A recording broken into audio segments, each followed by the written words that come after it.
coming up on Lawmakers. Senate Republicans unveil proposed new congressional districts. Senate Bill 5 is laid to rest, will attend the services.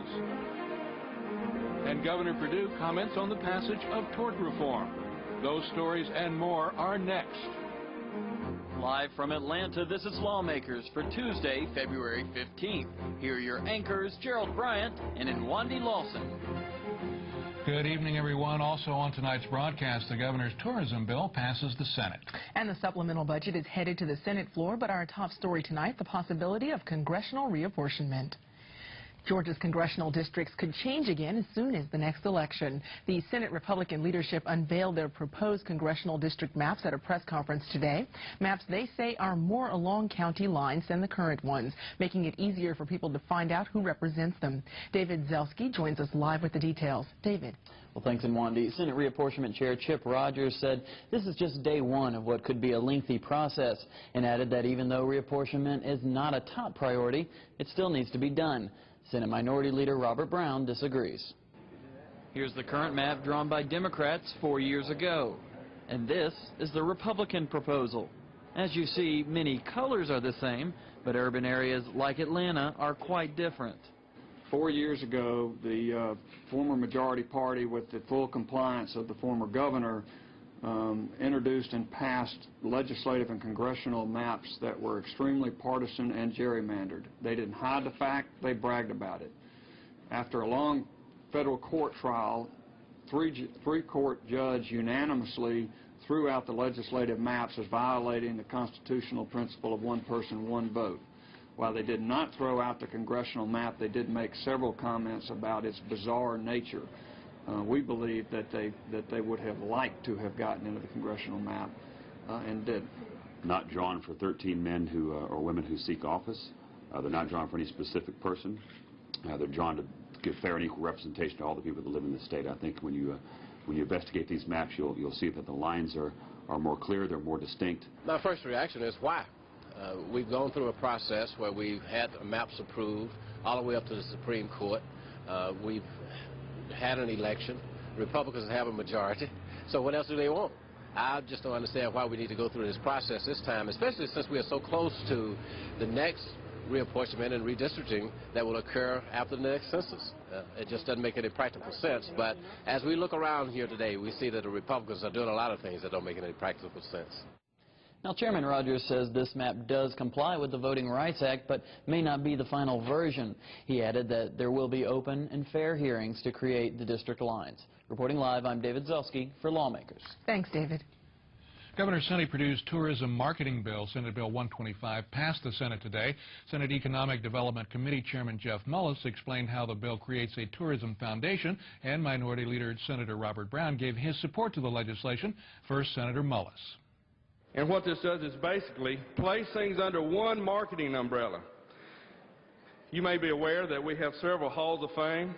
We have the Golf Hall of Fame, the Sports Hall of Fame, Music Hall of Fame, Mountain Hall of Fame, et cetera, et cetera.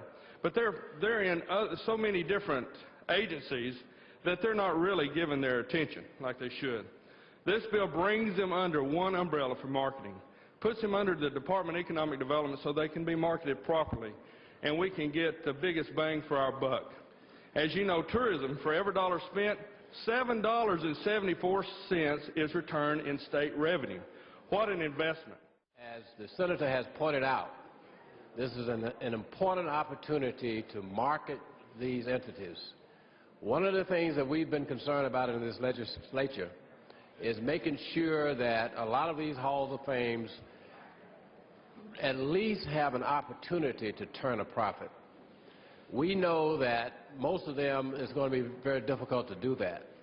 But at least structurally, we can put them in a position to enhance their capacity to be self-sustaining. Senate Bill 125 passed without opposition and goes to the House. Also today, Governor Perdue announced 2 plans he says will help boost economic development in Georgia, including the launch of a new Life Sciences Innovation Center in Augusta. Lawmakers Chris Knight joins us live from the Capitol with more on that story. Chris. Gerald, this Innovation Center is a joint program between the state and the Medical College of Georgia. The Life Sciences Center will provide resources for professionals in the industry, including an entrepreneur outreach specialist who will help foster growth in the field. The center is the 4th established under the Governor's Centers of Innovation program, which launched in 2003. So we're leveraging Georgia's intellectual capacity and capabilities and potential that we've invested in over the years to create job growth and opportunity for Georgians and their families. And launching the Life Sciences Innovation Center is an important new step in executing that strategy of growing the high-paying, high-tech jobs of the future that will make a difference in the lives. When you think about health and life sciences, and from basic biology to some of the new innovations and inventions of our medical colleges, it will make a difference in the lives of not only Georgians but citizens across the world for a better quality of life and a longer life. The governor also encouraged the Association of County Commissioners at a luncheon today to support legislation which would create a state infrastructure bank. House Bill 436 was introduced yesterday. The bill would rename and redesign the Georgia Environmental Facilities Authority to the Georgia Environmental and Infrastructure Financial Authority. This group would be the state banker in land conservation as well as manage local government infrastructure needs. The goal of the State Infrastructure Bank is to create, again, a self-perpetuating loan funding source for your local infrastructure needs. Low-interest loans will be available from the State Infrastructure Bank to fund a wide range of projects, including economic development, transportation, wireless communications, and other infrastructure projects that you may deem to be in your best interest for your communities. Again, House Bill 436 was read for the first time in the House yesterday. Reporting live, I'm Chris Knight for Lawmakers. Thank you very much, Chris. Meanwhile, 2 other development bills have 2 different fates in the Senate Economic Development and Tourism Committee today. As we reported yesterday on Lawmakers, the controversial Senate Bill 5 is no longer alive. The sponsor, Senator Dan Moody, made that public in committee today, but the committee passed another economic development bill. Our Jesse Freeman has more on House Bill 218. Jesse.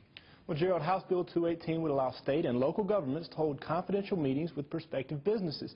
Such meetings are not permitted under current law. Although the bill is sponsored by Representative Ron Stevens, members of the State Economic Development Department presented the bill to the committee. Unlike Senate Bill 5, House Bill 218 is very much alive.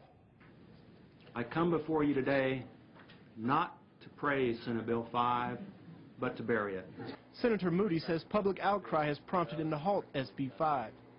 So with that perception problem, it's something that we just couldn't fight any longer, and it was time to really lay the Senate Bill 5 to rest. Another bill that has also generated some controversy has a better fate so far. House Bill 218 would allow state and local governments to have closed discussions with companies to create economic development. We simply want to be able to keep the integrity of that process and be able to tell our companies up front that we are able to do that. But some advocates say open discussions benefit the state. We oppose House Bill 218. We basically feel like we're proud of the fact that Georgia, in this case, in open records and open meetings, is the Sunshine State of the Southeast.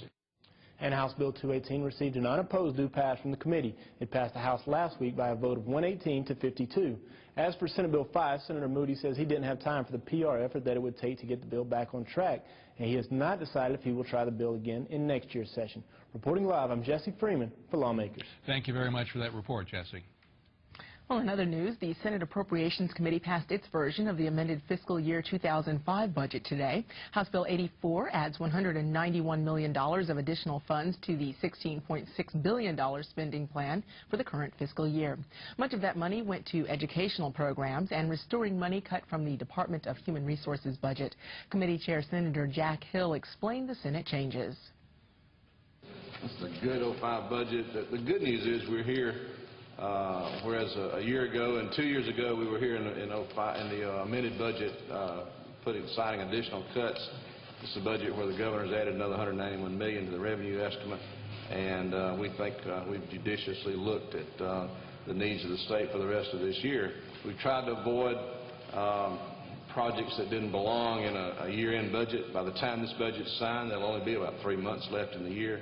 We've tried to avoid, frankly, local projects. We've kept those to a minimal and basically tried to add things that benefited children or education or statewide effects that are good for the state, and kept it as clean as we possibly could.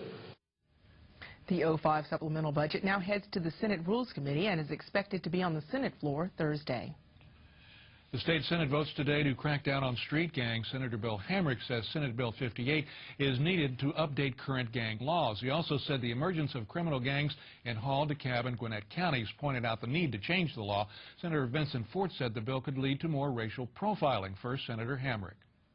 We passed a bill through the Public Safety Committee, a committee substitute, after making some adjustments based on some comments by the Criminal Defense Bar, to add a few offenses to the offenses listed as defining gang activity, and to adjust the definition of pattern of gang activity to include one offense instead of two, but you still have to prove the gang membership, that the gang has committed crimes in the past, and that the current offense is a new crime as listed and is being prosecuted under the gang statute. What that means is that you have the possibility of enhanced penalties for the underlying criminal conduct. One of the central foundations of our criminal justice system is that the innocent should not be thrown in with the guilty, that the innocent, however much we dislike them or even loathe them, we do not put them in the same basket with the guilty and with the criminal. And I'll be very honest with you, I see this legislation as providing the opportunities to do that, putting the guilty in with the innocent. And I'm very reluctant to use this term because there's going to be more discussion about this issue very soon in this body, the question of profiling and racial profiling and cultural profiling. But I submit to you, my colleagues, that this bill would open up the door for more and increased profiling. One of the added offenses in the street gang bill is criminal trespass involving graffiti. Senate Bill 58 passed by committee substitute. The vote was 42-8. The bill goes to the House. Governor Sonny Perdue's virtual school legislation received a due pass recommendation by the House Education Committee today. The committee also discussed the governor's master teacher program. Lawmakers Angelina Washington joins us live with more on Senate Bills 33 and 34. Angelina. In Wani, Senate Bill 33 is a bill establishing Georgia's virtual high schools. The bill would allow high school students whose high schools do not offer certain courses the opportunity to take them online. Representative Farron Miller expressed his concerns. But the bottom line is, we talk about, or the governor has it, excellence in education. We're just trying basically to give kids here the opportunity to take classes they can't get. I mean, DeKalb doesn't have that problem, Cobb and Gwinnett. Okay, because they got a cluster for this stuff right now. Quite honestly, I don't think many private school kids are going to take advantage of it. It's one of the reasons there are private school kids that can get those classes there. There's Whitfield County, Mother Pace, or Westminster. I think you are going to see some homeschoolers in here. And yeah, there could be a little cost, okay, but hopefully we're still educating the child, whether it be in public school or homeschool. I think the trade-off's pretty good. Senate Bill 33 passed out of committee unanimously. Also on today's House Education Committee agenda, Senate Bill 34, the Georgia Master Teacher Academic Coach Program. The legislation recognizes Georgia's public school teachers who exhibit excellence in the classroom. Many representatives supported the bill, but some question why the bill should only apply to teachers. We are, in my opinion, forever closing the door on the possibility of school psychologists, social workers, or counselors becoming part of this national certified program. Now, we've had numerous pieces of legislation in the past that would have included them, but we are fast closing the door on them if we do not change the word national certified teacher to national certified educator. Senate Bill 34 was held in committee for further review. Committee Chair Brooks Coleman says the committee will revisit SB 34 tomorrow. Reporting live, I'm Angelina Washington for Lawmakers. Thanks so much, Angelina. Governor Sonny Perdue today spoke in response to the passage of tort reform legislation in the House and Senate. Senate Bill 3 makes changes in the law governing medical malpractice cases. Some of those changes include a cap of $350,000 per defendant for non-economic damages and a $1 million cap on such defendants with cases with multiple defendants, rather. Well, I think the momentum of the bill certainly accelerated through the General Assembly. It obviously passed both houses fairly overwhelmingly, although there was a lot of consideration and concern. Is it perfect? Probably not. It is what we have, and we've looked at it. It contains many of the aspects that we thought were important in there. Some of the things we may have written a little bit differently, but it is now on our desk, and we'll be considering and going through it to make sure it's what we think it is. Again, Governor Perdue said his office is reviewing Senate Bill 3. Meanwhile, I talked with Senate President Pro Tem Eric Johnson about the passage of the tort reform legislation as we got an update on the session as it nears the halfway point. The first bill through the General Assembly all the way through was civil justice reform. We've been working on that for 3 years, a very significant bill. Are we pretty much at an end of the road on that particular piece of legislation? Is that pretty much done once the governor signs it? I think we're done as far as the comprehensive form of it. Now, whether or not people begin to come back and look at individual pieces of it with separate bills, there's class action reform in the judiciary today. There's asbestos legislation in the House, so there's still other civil justice issues out there. Let's talk about some of the economic issues and some of the economic initiatives. The Senate today passed the tourism bill of the governors to promote tourism. There are a couple of fairly significant bills in the Economic Development Committee today, and the land use plan, the governor's conservation plan, passed the Senate yesterday. The governor's conservation bill was the first of the governor's bill to pass out yesterday, and I assume that the House just agreed to it today, and that's done. So a lot of bills are finally beginning to move, and the governor's legislation, except for faith and family, is moving real well. What about faith and family? Are we likely to see that on the floor this week? No, I do think you'll see it again. Of course, it's not on the ballot to 2006, but I believe we'll have the votes to pass it, and whether or not we do it this session or next session, there's just have to wait and see. Majority Leader Bill Stevens said earlier this week that perhaps the vote that was taken last week on faith and family was kind of to determine where people really stood on it, and there wasn't any real way to do that until there was a registered vote. Do you fall in line with that line of thinking? Well, you know, it was really surprising after the amendments were dealt with that it did not pass. You know, that the whole National Democratic Party is saying, you know, we've got to move back to the center. We're viewed as anti-God and anti-gun and anti-people. And here was a chance to vote with the local churches that are doing good things in the local communities, dealing with kids and the homeless, and they didn't do it. And that was sort of a surprising vote to us, and we feel like we can continue to build the pressure and pass good legislation that simply brings the Georgia Constitution in line with the U.S. Constitution. Any other big issues out there that might be of a surprising nature to us that still might be taken up? Well, we're moving pretty fast, as you know, and I think everything other than potentially redistricting has been dealt with up till now. You know, you can't predict what any individual senator or House member will introduce, but hopefully we've got the major bills in and we can continue on to a quick completion of the session. Senator Eric Johnson, President Pro Tem of the Georgia State Senate, thanks for the update. Thanks for joining us on Lawmakers. Okay. The House today agreed to increase the number of years foster children can qualify for post-secondary tuition assistance. Currently, foster children receive financial assistance from the Department of Family and Children's Services through the age of 21. Representative Bill Hembry explained that the instability of many of these youngsters means that they don't finish high school until they're 19 or 20. Hembry brought a guest to illustrate the importance of House Bill 272. Many times we pass legislation down here and we don't see faces, the faces of the people that are affected by our decisions. I want to talk to you real quickly about a lady by the name of Anita. Anita is a 22-year-old student at Georgia State University. Anita is a sociology major, and she plans to go on and pursue a master's degree in public health. Anita is a great example of what this legislation is all about. Ladies and gentlemen, I'd like to present a face to this legislation, someone that you're helping directly. I'd like for Anita, would you please stand up, Anita?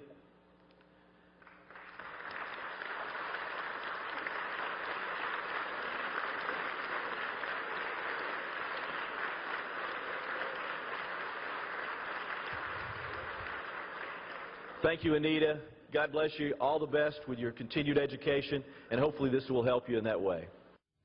The House adopted the measure with one dissenting vote. House Bill 272 is now headed to the Senate. The House also voted today to dissolve the Subsequent Injury Trust Fund established following World War I. The insurance program was intended to act as an incentive to employers who hired disabled workers. Supporters of House Bill 200 said the current economy and passage of the Federal Americans with Disabilities Act have rendered the measure obsolete. It was started as a good idea to help companies hire previous injured workers and give them a chance at employment and not hurt their workers' comp rates. But what it's turned into is basically big business allowed to hit the fund and paper the fund with claims while small business pays the note. It's an anachronism based on the modern laws of rights of disabled workers and an anachronism based on the funding mechanisms of the Subsequent Injury Trust Fund. We do have an obligation here to review the bills we've passed 20, 40, 50 years ago, 100 years ago, and we're doing that in a very positive way in relation to the Jim Crow laws. This Subsequent Injury Trust Fund, which is about $90 million moved from business to business, is an anachronism in today's economy. Representative Fran Miller was successful in his efforts to amend the bill so that the fund would expire in December instead of April. House Bill 200 passed by a vote of 163 to 2. It moves to the Senate. In other House news, that body agreed to give the Department of Human Resources the right to expedite criminal background checks when screening potential foster parents.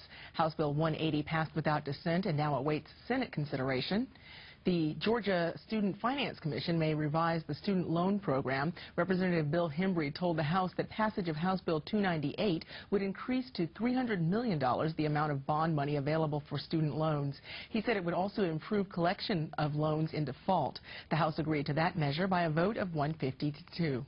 The House also agreed to define licensing requirements for athletic trainers who work in public schools. Representative Jay Neal explains.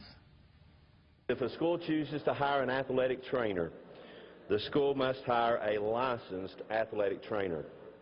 If a school wishes to hire an EMT or a registered nurse or a physical therapist or some other provider to perform the responsibilities of caring for those student athletes, the qualifications of that provider must be disclosed to the parents, and that provider will not be allowed to call himself or herself an athletic trainer. This bill also doesn't prevent a school from using a coach or authorized volunteer to perform those services. It simply prevents them from using the term athletic trainer to describe who they are or what they do. House Bill 217 was the first bill Representative Neal has presented. It passed by a vote of 161 to 2 and moves to the Senate. And the extension of ad valorem tax reductions to some corn farmers generated a bit of mirth on the House floor today. Representative Mickey Chanel of Greensboro began the exchange. For those in this body who don't, would you explain what a corn maze is? Okay, I'll do my best. That's when a farmer who has a cornfield goes out and cuts tracks through the cornfield, and then they make different paths in there so that you can go through there and try to it's partly educational. That's what I'm going to tell anyway. Because young people can go out there and go through the corn maze, they can observe the crop, but anyway, it's to go through the crop and then make a trip through the cornfield, and you knew what the answer was before you asked. Are there any more serious questions? Chair doesn't see any more, but if you stand there long enough, you'll draw one. No, I will appreciate your favorable consideration. In addition to corn mazes, House Bill 1 also exempts up to 6 acres of farmland for the building of cell phone towers. The measure passed by a vote of 154 to 7 and now goes to the Senate. The state Senate today passed a resolution urging the federal government to approve waivers so Georgia can pursue a more independent course in Medicare and Medicaid. Is Senator Tommy Williams.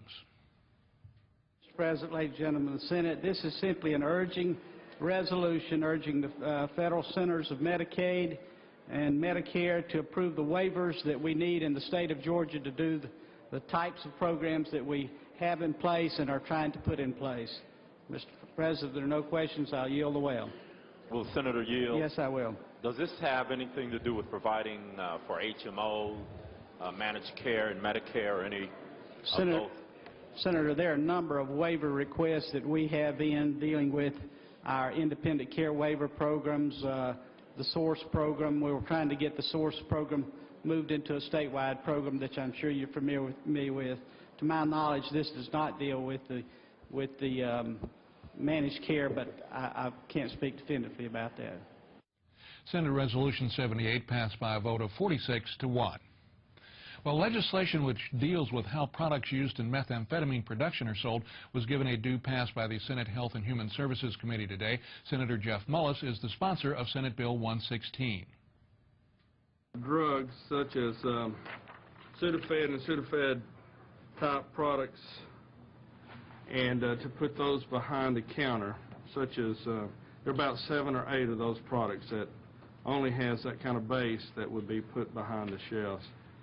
The second section deals with conspiracy laws to help law enforcement trace the big sales of products to make meth to the supplier and to the source, to help them with seizures and arrest and investigation. Once again, Senate Bill 116 was given a due pass and heads to Senate rules. February 15th has been proclaimed Blazer Day. The Valdosta State University Blazers football team was recognized for an outstanding season. The Blazers are the 2004 NCAA national champions, having finished the season with a 9-1 record. Head coach Chris Hatcher was named Division II Coach of the Year by the American Football Coaches Association. The team and their coaches were honored by the House and Senate. They're the Division II national champions, and we're very, very proud of them. Congratulations, Coach Hatcher, for a super job. You're a great person, a great Georgian, and a great coach, and we thank you and congratulate this team. And I will present this resolution to them on behalf of the Senate. Thank you.